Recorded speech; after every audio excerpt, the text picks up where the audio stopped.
muddooyinkii u dambeeyay waynu ognahay miisaaniyadda qaranka waxa ugu jira sanad walba xuska 18 May $250,000 ee ugu jira miisaaniyadda xuska 18 May waxa loogu talagalay in maalinta 18 May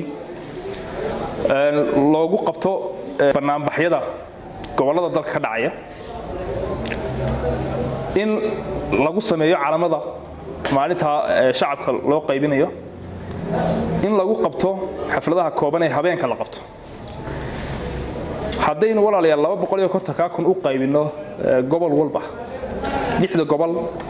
ee dalka gobol walba waxa ku soo hagaagaya $50,000 ku dhawaad waxa jirta walaalayaal gobolka Awdal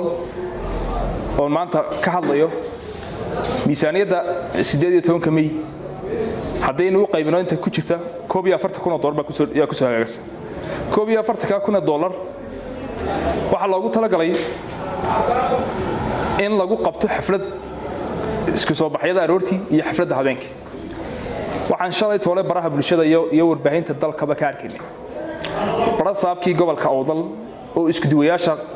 laamaha kala duwan ee dawladda kula shaqeeya xafiiskiisa isagoo amar ku siinaya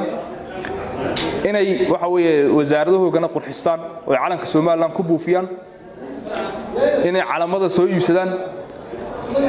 inay waxa weeyaan iyagu is soo dabaraan oo ay soo abaabulaan waxaan weydiinayaa barasaabka gobolka Awdal gudoomiye budgetka miisaaniyadda 18 May waynu ognahay lacagta ugu jirta wasaaradaha waynu ognahay gobolada miisaaniyad mushaharkooda dhaafsiisan male wasaaradaha qaar baa lagu leeyahay laydharkoogii iyo biyihii lagu leeyahay waynu ogeen wasaaradda warfaafinta oo ka cabanaysa markii guddigii dabagalka golaha wakiiladu ay xafiiska barasaabka kula shiriyeen xildhibaanadii ka socday isku duwayaasha laamaha kala duwan gobolka inay wasaaraddii warfaafintu sheegtay in aanay ku filnayn kharashaadka ku baxa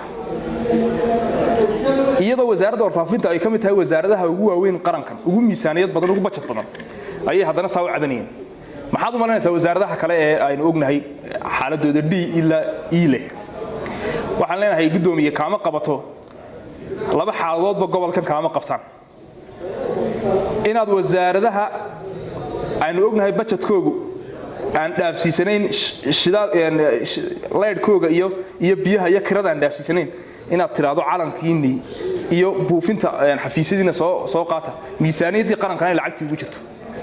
hadalkaaga wali waxa ku jira gudoomiye inaad tiri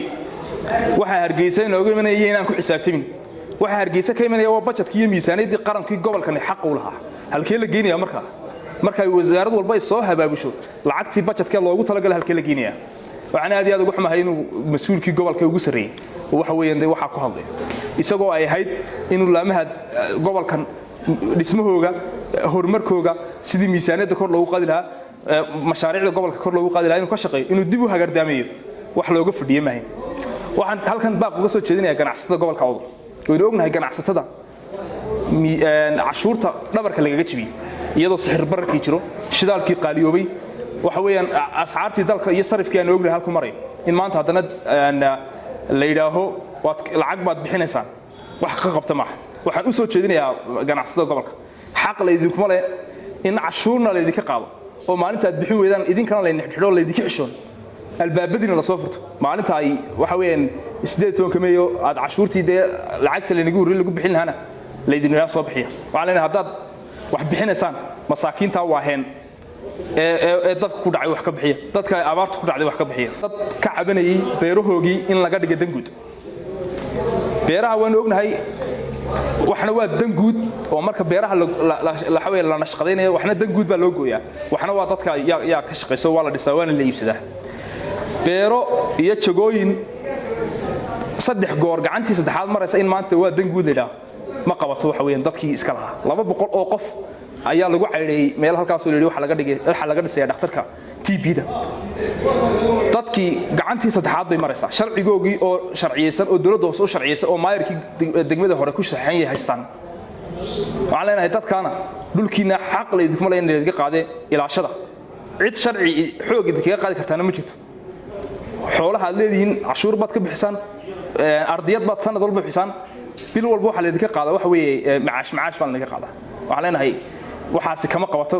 gobolka mas'uuliyadda ugu weynna waxay saaran tahay gudoomiyaha gobolka oo inuu ognahay maanta in isagii iyo gudoomiye ku-xigeenkiiba aanay gobolkan joogin gudoomiye ku-xigeenkana lama arko gudoomiyahana lama arko nin xogeeyaa ka shaqeeya xafiiska gobolka waxaan ku tirinaynaa inuu stakeholderkii Soomaaliland meesha lagu aasaasay ma ahayn maanta inuu dawladnimadu ka muuqan weydo waxaan leenahay dib ha la isugu noqdo